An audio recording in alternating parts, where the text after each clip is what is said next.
கல் தோன்றி மண் தோன்றா காலத்தே வாளோடு முன் தோன்றிய மூத்த குடி நம் தமிழ்குடி என்ற பெருமையுடன் தொடங்கி உலகத்தில் உள்ள அனைத்து தாய்மொழிகளையும் வணங்கி உங்களை சந்திப்பதில் மகிழ்ச்சி அடைகிறேன்.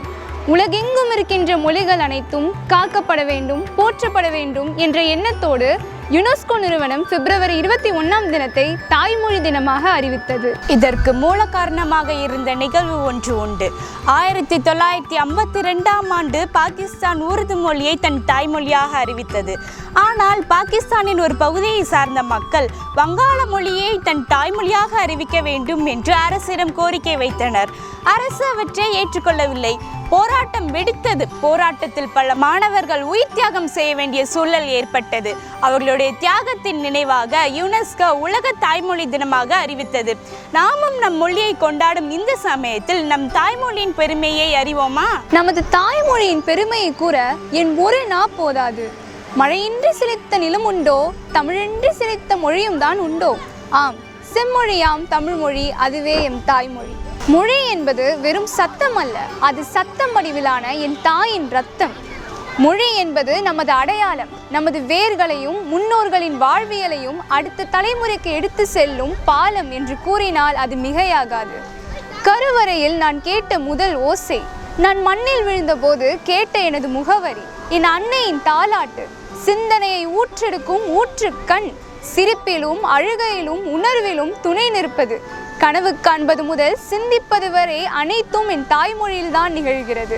உயிரெழுத்தில் தொடங்கி மெய்யெழுத்தில் முடியும் அழகான கட்டமைப்பு, அறத்தை போதிக்கும் இலக்கியங்கள் அதிகம் கொண்ட மொழி, கணினி தொழில்நுட்பத்திற்கு ஈடுகொடுத்து வளரக்கூடிய மொழி, 2004ஆம் ஆண்டு செம்மொழியாக அறிவிக்கப்பட்ட மொழி தமிழ். அப்பப்பா, எத்தனை சிறப்புகள் தான் எம்மொழிக்கு! மொழி என்பது உடையும் அல்ல, ஆபரணமும் அல்ல, அது நமது அடையாளம், கலாச்சாரம். உலகத்தில் பேசப்படும் பல மொழிகள் அழிந்து வரும் நிலையில் அவற்றை பாதுகாக்க இந்நாள் ஒரு விழிப்புணர்வாக உருவாக்கப்பட்டது. யாம் அறிந்த மொழிகளிலே தமிழ் மொழி போல் இனிதாவது எங்கும் காணோம் என்றார் பன்மொழி கற்ற பாரதி. தமிழுக்கும் அமுதென்று பேர், அந்த தமிழ் என்ப தமிழ் எங்கள் உயிருக்கு நேர் என்றார் புரட்சி கவிஞர் பாரதிதாசன். மொழி ஞாயிறு என்று அழைக்கப்படும் தேவனைய பாவாணர் தமிழ் மொழியை உயர்த்துவதற்காகவே அவதாரம் எடுத்து வந்தவர் என்று கூறினால் அது மிகையாகாது. உலகில் எம் மொழிக்கும் இல்லாத தனிச்சிறப்புகள் எம் மொழிக்கு மட்டுமே உள்ளது என்பதை ஆணித்தரமாக நிரூபித்தவர். அவற்றுக்கு மேலும் மேலும் வலிமை சேர்த்தது கீழடி அகழாய்வு. பல்லாயிரம் ஆண்டுகளுக்கு முன்பு தமிழன் வாழ்ந்தான் என்றும் தமிழை மூத்த குடி என்பதற்கும் கீழடியில் கண்டெடுக்கப்பட்டுள்ள முதுமக்களின் தாலியே தக்க சான்று.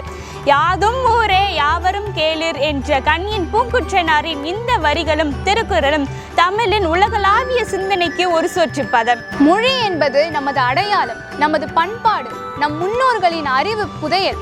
ஒரு மொழி அழிந்தால் அதோடு தொடர்புடைய ஒரு இனத்தின் வரலாறும் பண்பாடும் மறைந்துவிடும். எனவே நமது தாய்மொழியாம் தமிழை போற்றுவோம், அதனை உலகறிய செய்வோம். வாழ்க தமிழ் மொழி, வளர்க அதன் புகழ்.